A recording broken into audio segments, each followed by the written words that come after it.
Le renversement du régime de Bachar al-Assad en Syrie soulève des questions sur l'avenir des bases militaires de la Russie dans ce pays, en particulier la base navale de Tartou, qui est considérée comme très précieuse et irremplaçable.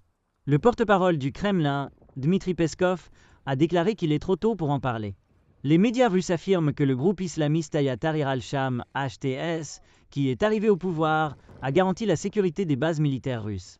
La Russie a deux bases clés en Syrie, celle de Tartou sur la mer Méditerranée, un héritage de l'Union soviétique, et depuis 2015, l'aéroport militaire de Memim.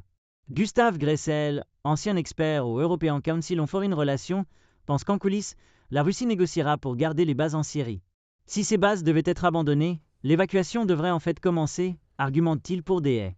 L'historien militaire, le colonel Markus Reisner, croit que la base navale de Tartou est la plus importante pour la Russie sur le plan stratégique, car de là, les forces peuvent être projetées en Méditerranée. La base aérienne de Memim a été importante pour Moscou afin de protéger le régime d'Assad contre les rebelles. Mais maintenant, cette raison s'effondre, constate Reisner. Le politologue britannique Mark Galotti, auteur du livre Les guerres de Poutine, croit que les deux bases sont très importantes pour les activités russes en Méditerranée et en Afrique. Il est intéressant de voir à quelle vitesse la Russie, essaie d'atteindre un accord avec HTS, dit Galotti.